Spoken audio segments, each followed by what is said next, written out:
又嚟到新嘅一年啦，大家喺上年做嘅投資又表現成點呢？好坦白講啦，雖然我上年嘅投資組合啦，仲錄得係正回報嘅，不過就做咗一啲錯誤嘅投資決定啦，而令到我賺少咗好多錢啊！而有部分嘅股票甚至係由賺好多變到係倒蝕添。所以啦，今日就想同大家啦去到分享我喺2021年做得最錯嘅4大投資決定啊！希望大家啦係會有所得着，係可以避免呢一啲嘅投資陷阱嘅。Hello， 大家好，我係 Graham， 歡迎你嚟到我嘅 YouTube Channel。如果想了解更多關於個人理財同埋投資嘅知識，歡迎大家去 subscribe。第一個我做得最錯嘅投資決定啦，係將資金過度投資喺一啲中概股身上。當中咧就包括有騰訊啦、拼多多同埋呢個富途等等嘅。其實喺上年年頭啦，我所持有嘅中概股咧都錄得相當之唔錯嘅升幅。但係啦，我都相信有唔少嘅投資者啦，都低估咗呢一次反壟斷政策對中概股帶嚟嘅影響嘅。喺呢個監管政策一開始出台嘅時候咧，都有唔少嘅投資者都認為政策帶嚟嘅影響啦，都只會係短暫性質嘅啫，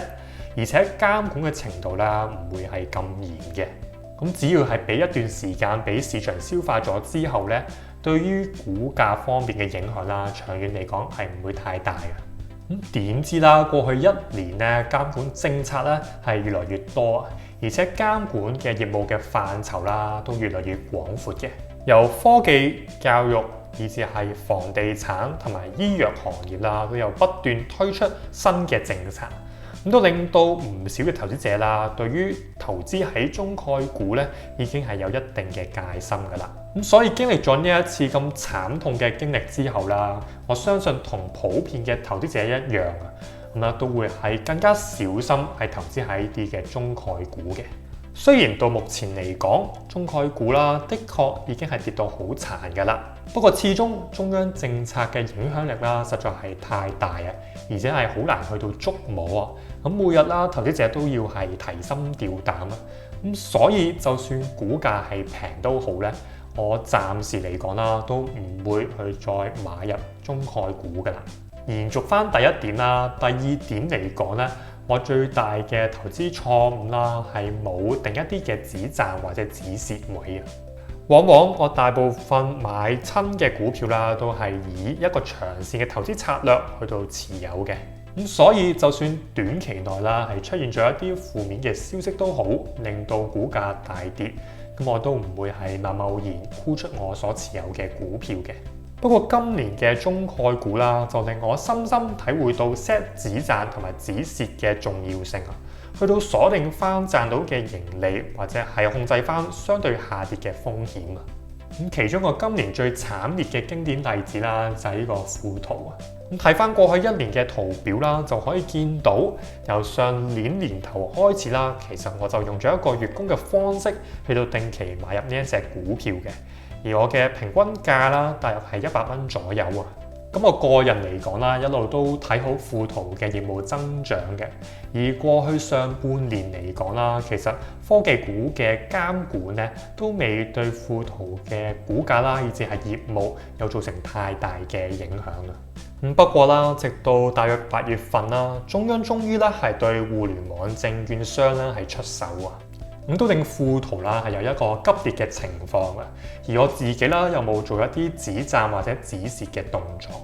結果啦將我過去一年賺到嘅帳面盈利咧係全部蒸發晒啊，仲要係輸突添，真係非常之抌心口嘅。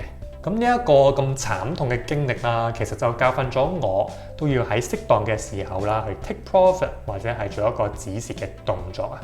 就唔好一味啦，就用一個長線嘅投資呢一個咁嘅理由啦，就死都唔放啊！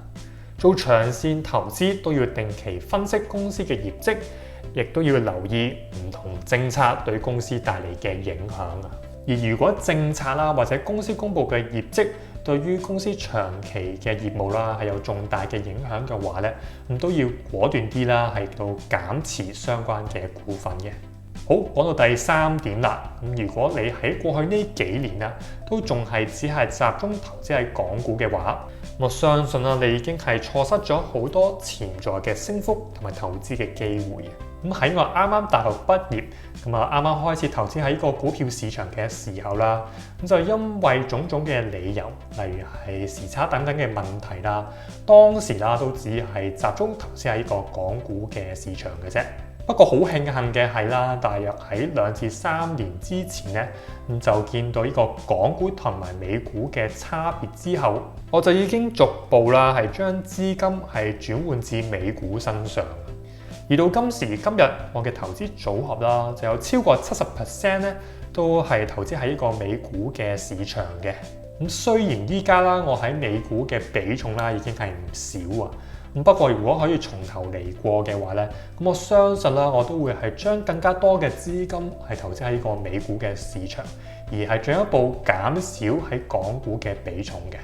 咁睇翻過往咁多年嘅數據啦，其實都可以見到美股整體嘅市場啦，都係跑贏港股嘅。簡單用翻過去10年美股嘅 S&P 500指數同埋港股嘅恒生指數去做個對比，咁都可以見到基本上啦，每一年 S&P 500啦都係跑贏恒生指數嘅。當然我唔會排除今年港股啦一定係會跑輸美股啊。因為始終港股方面啦，已經係回調咗好多。不過咁多年嘅數據啦，就已經證明咗美股啦都係持續跑贏嘅機率都係好高嘅。既然數據已經話俾我哋知，美股喺咁多年啦都係跑贏港股嘅，咁點解我哋仲要係死守喺呢個港股嘅市場呢？咁所以啦，除非你係對於個別港股係好有研究嘅話，如果唔係啦，咁索性不如咧係投資喺一啲大盤指數嘅美股 ETF 算數啦。咁講到跟蹤住美國大盤指數嘅 ETF 啦，咁如果有睇開我 YouTube channel 嘅朋友咧，咁都會知道咧，我係好中意呢一方面嘅投資嘅。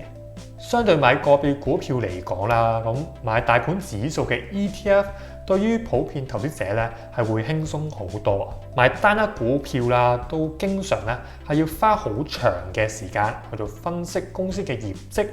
同埋同一時間咧亦都要好留意公司嘅新聞同埋消息嘅。咁當然啦，如果你係揀中咗一啲爆升嘅股票嘅話啦，就當然好啦。咁不過如果你係揀錯咗嘅話咧，就要相對都要承受翻一個比較大嘅跌幅。咁所以啦，如果唔想令到你嘅投資組合咁波動嘅話咧，投資喺一啲一籃子股票嘅大盤指數 ETF 就可以有效分散風險。另外亦可以咧係減輕投資者喺分析個別股票嘅時間同埋煩惱啊。咁所以對於一啲揀股唔叻嘅投資者嚟講咧，我認為投資喺一啲大盤指數嘅美國 ETF 啦，會係一個相當之唔錯嘅選擇。最後，如果你係想知道我最新嘅投資組合同埋我嘅投資部署嘅話，都歡迎大家啦去 join 我嘅 Patreon 去攞更加多獨家嘅資訊嘅。詳細嘅資料都可以去到下邊嘅 description 去到參考翻嘅。多謝大家收睇啊！希望大家係可以 like 我條片啦 ，subscribe 我嘅 YouTube channel 同埋 follow 我嘅 IG 同埋 Facebook account。好，今集時間差唔多啦，下集繼續和你賺。